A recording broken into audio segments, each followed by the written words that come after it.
Hi friends.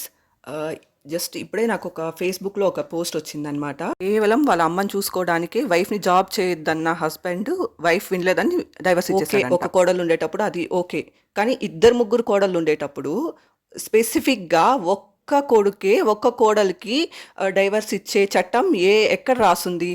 ఇప్పుడు ఈ ఒకసారి ఈ వీడియోని చూడండి. ఇప్పుడు నేను చూపిస్తున్న పోస్ట్ని చూడండి. ఆ హస్బెండ్ వచ్చేసి వైఫ్ని ఇంట్లో, అంటే ఆమె జాబ్ చేసుకుంటుంటే పిల్లల్ని చూసుకోమని చెప్పేసి ఫోర్స్ చేసి జాబ్ మానిపించి ఇంట్లో ఒక 15-20 ఇయర్స్ ఆమె దగ్గర బాగా పనులు చేయించుకున్నాడంట. తర్వాత ఆఫీస్లో కోలీగ్తో రిలేషన్ పెట్టుకొని వైఫ్కి డైవర్స్ ఇచ్చేసాడంట. ఆమెకి కనీసం ఆమె పోషన్కి మెయింటెనెన్స్ కూడా ఏమి ఇవ్వనని చెప్పాడంట.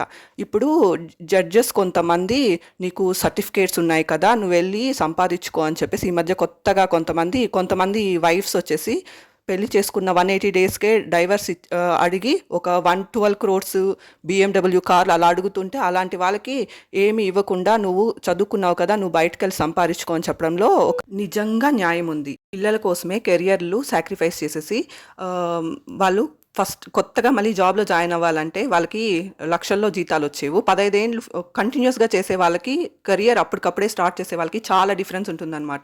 ఈ మధ్య కొంతమంది అయితే ఎన్టీఆర్ ఫోటో పెట్టి సమంత డైవర్స్ ఇచ్చేసింది కానీ అలిమోని అస్సలు తీసుకోలేదు, చాలా సెల్ఫ్ రెస్పెక్ట్ ఉండే అమ్మాయి అని పెట్టారు.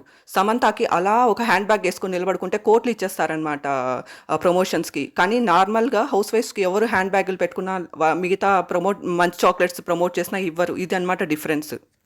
జడ్జెస్ కూడా జడ్జ్మెంట్స్ ఇచ్చేటప్పుడు వాళ్ళ వాళ్ళ ప్లేస్లో ఉండి ఆలోచిస్తే వాళ్ళకు కూడా అర్థమవుతుందన్నమాట.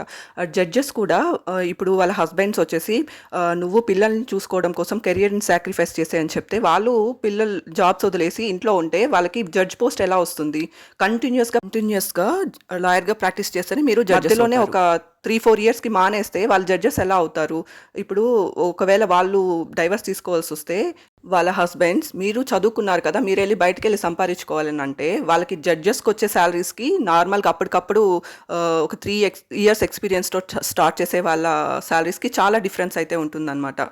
సో జడ్జెస్ కూడా ఎవరైనా సరే తీర్పులు ఇచ్చేటప్పుడు వాళ్ళ ప్లేస్లో ఉండి ఆలోచిస్తేనే పెయిన్ అనేది వాళ్ళకి అర్థమవుతుందన్నమాట. Thank you for watching my video. Thank you.